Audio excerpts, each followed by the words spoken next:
kumain ka muna para may laman naman yung tiyan mo bago ka pumasok ng school. Eto.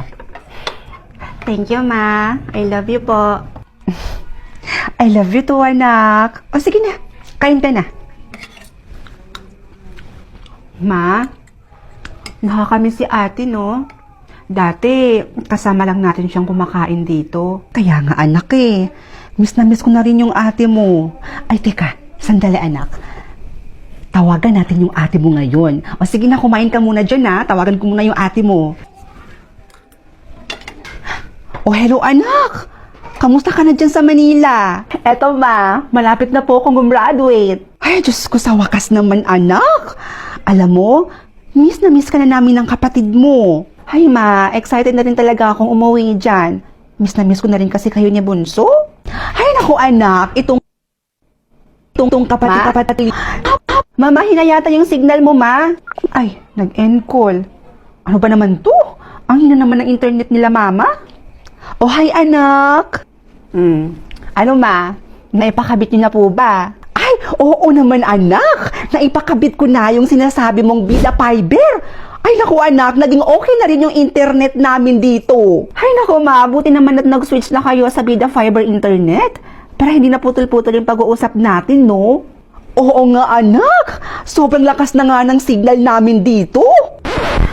Malakas talaga ang internet ng Vida Fiber. At sa halagang 888 pesos, makakakonect na yung 8 gadgets. And up to 75 Mbps pa! Meron yung set of fees apply. Pero ma'am, di ba, bongga? Ay naku, napakasulit naman pala talaga nito, anak.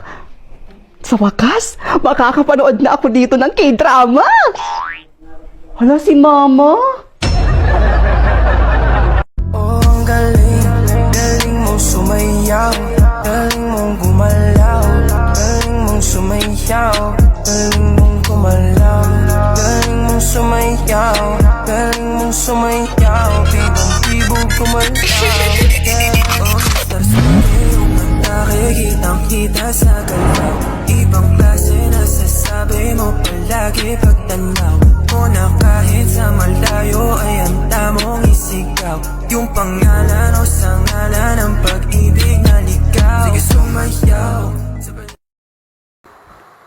Paano po ba yan i-take, idol? Sana mapansin. Bakit? Pag sinabi ko ba kung paano ito i-take, mag-check out ka?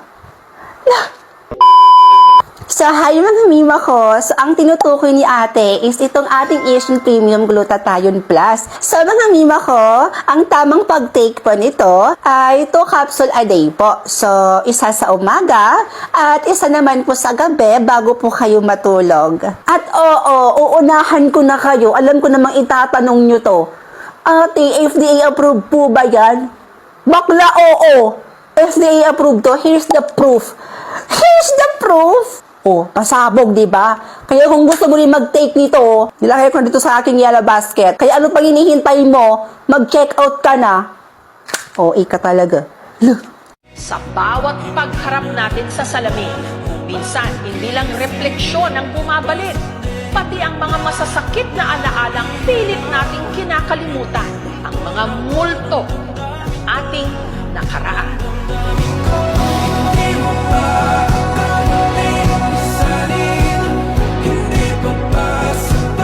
Mo na ako, At saan ka na naman pupunta? Gagala. Nandito lang naman tayo buong maghapon sa bahay. Wala man lang tayong ginagawa, di ba? Tsaka wala din akong kachat, kausap, hindi tulad mo. Dami mong kachat dyan, Pangiti-ngiti ka pa dyan. Ako wala. So, gagala mo na ako. Kung gumamit ka na lang kasi nitong OFO, tumulat ka sa akin, tingnan mo ko. Kahit nasa bahay lang, hindi ako naboboring. Ba't naman ako gagamit niyan, te? Hindi naman ako naghahanap ng boyfriend, ng jowa. Hindi naman kasi yung paghahanap ng boyfriend yung pwede dito sa OFO. Pwede kayo maghanap dito ng maraming kaibigan. Kaibigan na pwede mong mapagsabihan ng mga problema mo. Kaibigan na totoo sa'yo. Hindi ka tulad ng mga ganyang klase mga barkada sa'yo. Puro inom lang yung alam. Diba? Kung ito yung ginamit mo, mas matutuwa pa ako sa'yo. Sige na nga. Susubukan ko na yung sinasabi mong OFO. Ay, perfect. Kanyan nga. Para hindi naman ako mag-alala sa'yo kung nasan ka na, di ba?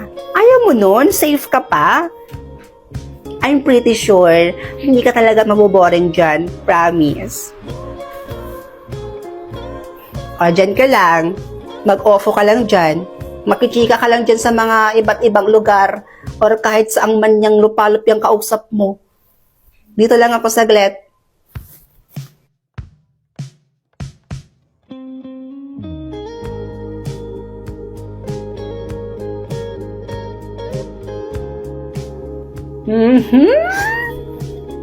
Ayaw daw ng jowa, oh. Pero kung makangiti, abot hanggang tenga. Diyos ko naman tong bata na to. Ate naman, to naman eh. Panira ka ng moment. Doon ka nga. Diyos ko ano? Ewan ko nga sa'yo. Che! Che ka din. Pakailamera ka talaga kahit kilan. Labi, sabay sa marahan mong tingin. Mabaging mata, pwesto na akin. Nabanaagan aking damdamin.